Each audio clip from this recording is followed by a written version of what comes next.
Hey, what's up guys? Welcome to another revision video on IGCSE Biology. Today we're going through human reproduction, and this is a humongous topic, so without further ado, quickly take a look at the syllabus and we'll begin the video.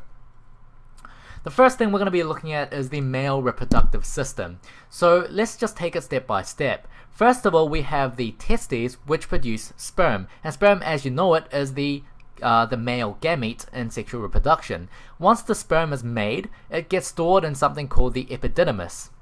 And the scrotal sac has an important role of holding the testes outside of the body to keep it cool, simply because sperm production doesn't work quite well under normal body temperatures. So it needs to be a bit cooler, which the scrotal sac allows. Sperm then enters the sperm duct, which carries the sperm to the prostate gland. The important thing here is the prostate gland actually adds nutrients and fluid to the sperm, and we then start to call it semen, which is a mixture of sperm, nutrients, and fluid. It then connects the semen to the urethra. So the urethra is connected by the sperm duct, and it's also connected by the bladder, which holds urine. Basically, therefore, urethra passes either semen or urine out through the penis, but this never happens at the same time. So the urethra connects to the penis, which is a sort of a structure that can become firm and insert itself into the vagina.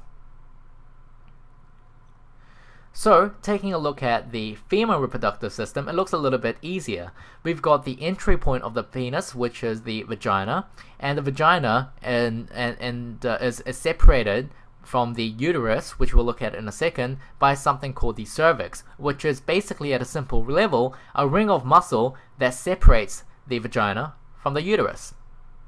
The uterus is basically where fetal development happens, and we're going to be going through that in a bit more detail in a second. The ovaries here, which you have, there's 2 ovaries per female reproductive system. These basically produce egg cells, the female gamete of sexual reproduction, and the egg cells actually get secreted into the oviduct, which is a tube that connects the ovary to the uterus. The oviduct is basically the site of fertilization, which is quite important, and another important function of the oviduct is it physically propulses the egg from the site of entry point, from this end here, all the way into the uterus. So the egg cell is carried physically by the walls of the oviduct, which have this little cilia, which basically push it along. So, we took a look at fertilization and quite briefly, and we said that fertilization, which is the meeting point between the egg and the sperm, actually happens in the oviduct, right? So let's take a look at that in a bit more detail. The sperm is highly mobile. This is the structure of a sperm, and you're required to know it. We've got the tail, or the flagellum, which allows its mobility. And the mitochondria within the flagellum allow the sperm to respire and therefore produce the energy for the flagellum to become mobile. We've got the acrosome, which is sort of the head of the sperm, and it contains enzymes, which are really important because the enzymes will act to digest the walls of the egg cell, allowing high penetrative power of the egg through the egg. So taking a look at the egg cell, oppositely, you have the nucleus, as all cells do. It has something called a zone pellucida, which you guys just need to refer it as a jelly coat. The jelly coat has 2 main functions. 1, to protect the egg cell, and 2, to initiate the reaction of the sperm, and specifically the acrosome, to release enzymes once they connect. Right, so the jelly coat basically says, look, we have met, so I will allow you to, secrete your enzymes, and the enzymes will allow the sperm to therefore penetrate through the wall of the egg cell and cause fertilization. So taking a look at that in a bit more depth, from the ovaries, the egg cell gets released into the oviduct. And in the oviduct, the sperm, if present, will actually fertilize the egg. And a fertilized egg is called a zygote, which is just basically a combination of egg and sperm, right? And from that point on, the zygote actually multiplies itself drastically, and you can see stage by stage, it's, got one cell here, 2, 3, 4, 8, and it does that many times for it to become essentially what we call a ball of cells. The ball of cells is called an embryo, and the embryo eventually implants itself into the uterus lining, or the wall of the uterus, and this initiates pregnancy. So just to give you a brief overview, and with a bit more simplistic style of a diagram, you've got the ovary here, which releases the egg cell, which connects with the sperm and egg to form what we call a zygote. From this point on, the zygote multiplies itself rapidly to form an embryo, which is a ball of cells that implant itself into the uterus lining. And this initiates a series of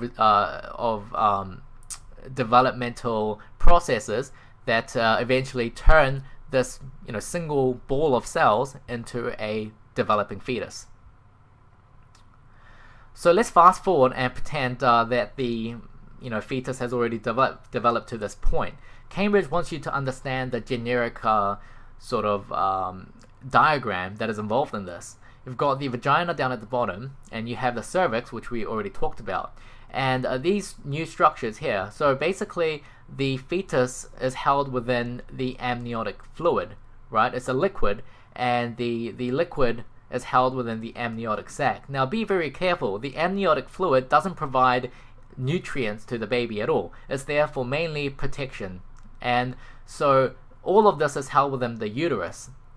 How the baby actually gets nutrients is through the umbilical cord and the placenta. So let's take a look at that in a bit more detail.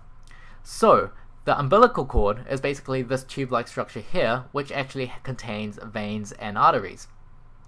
The umbilical cord connects the baby to the placenta. The placenta is basically a sort of a sponge-like structure that actually takes the fetal blood very close to the mother's blood, but never allowing it to mix. And there's a really important reason why the fetal blood and the mother's blood never mixes, and that's because any sort of mixing between the blood, especially if they have different blood types, can lead to clots, and clots can be crucially bad, or it can be quite fatal for both the fetus and the mother. So that's why you never mix the two blood, right? Instead, the placenta allows the veins and the arteries of the fetus to get really close to the mother's blood, allowing waste to go out and nutrients to come in, so that the baby can receive good nutrients and oxygen, but also sort of send off all the waste to the mother's blood. So this is where the sort of the exchange happens. Placenta is where the exchange happens. So taking a look at that in a bit more depth, of course the baby will respire and produce waste products, and the waste products is carried away from the fetus via what we call the umbilical artery. Think back into the cardiovascular lecture. The artery always carries blood away from the heart, so in this case away from the fetus. And of course when it's carrying blood away from the fetus, it has deoxygenated blood. And once it gets to the placenta, it becomes very close to the mother's blood, and what happens then is the oxygen and the nutrients from the mother's blood actually enters the blood vessels, whereas the waste products and the carbon dioxide and things like that actually get diffused out to the mother's blood. What that means is the nutrients in the mother's blood gets delivered to the fetus, and the waste products gets delivered out, and the mother basically takes care of that through her own system. So once this exchange happens, what we get is the blood vessels actually carry the blood to the fetus now, and this is oxygenated, really nutritious blood, and it's carried through the umbilical vein. And of course the vein always carries the blood to the heart, which in this case makes a lot of sense. So it's actually very important for the mother to control herself during the development of the fetus, right?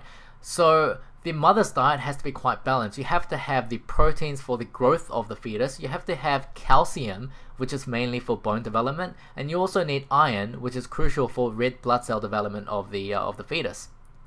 Not only that though, you also have to be quite careful if you're a mother, because poisonous things can also be transferred to the baby as well.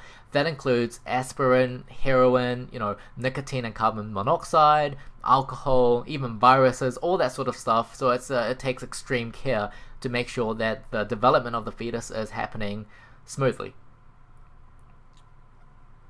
So let's take a look at birth. Once the fetus has developed to a certain point, what happens then is the labor is triggered by an oxytocin hormone. When that happens, the muscular walls of the uterus contract, and that contraction breaks the amniotic sac, and the amniotic fluid is released as a result. The contractions become a lot more frequent. Sorry, that was a typo. And it essentially pushes the baby physically down the cervix. The cervix becomes dilated along with the vagina, so that the baby can actually pass through the body and be let out into the world. Once the baby is out, it's still attached to the placenta via the umbilical cord. What happens then is the doctors cut off the umbilical cord and tie it, and that becomes our belly button.